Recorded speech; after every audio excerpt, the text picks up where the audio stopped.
Coach, can I have your full name, please, and what team you coach? Nicholas Askew, Howard University, men's and women's tennis. Awesome. Okay, tough question. Are you ready? You were a player yourself, right? Yeah. Okay.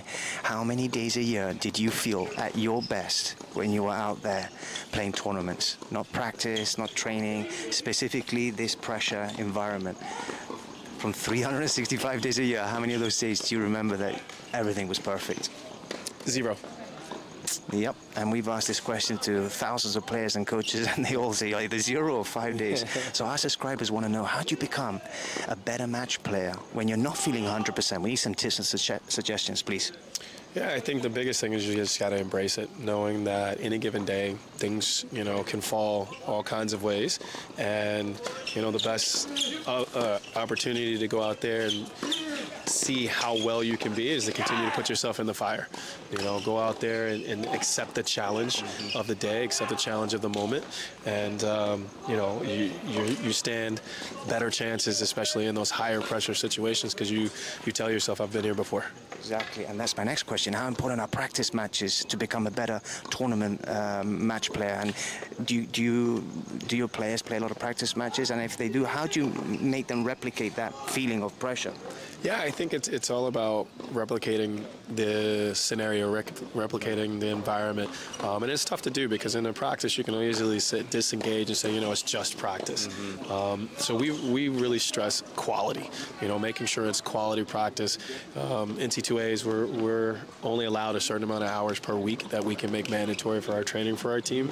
So we're very, very heavy with them talking about the quality. You can come out here and you can spend 20 hours a week, but if it's not 20 hours of quality, you're really not serving yourself as best as you possibly could. So going out there and having deliberate practice, quality practices, is a big emphasis for us, and making sure that we're getting reps that make sense, that actually count.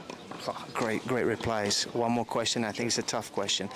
Do you feel your players, when they step into your program, are they mentally prepared and emotionally developed to step into this incredibly hard sport, right? Especially with a team environment, right? No, I don't think so. I think it's really tough because in the collegiate realms, you switch into team mentality, and you have to, because no one point is more valuable than another, depending on where you're playing in a singles line or in a doubles line. So it's a really difficult switch, because you go from only focusing on you and what you're doing to more how what you do impacts others. So character development is really big, and being very mature mindset that it's not just you out there. You've got a band of brothers or a band of sisters who are competing, all for a bigger purpose, which is, the brand that you wear across your chest. Amazing reply. One more, because your replies are so good. I'm going to get a little bit more out of you for our subscribers. How can, what tips can you give parents and other coaches to prepare them to step into your program, to make them mentally tough, or to have that team mindset?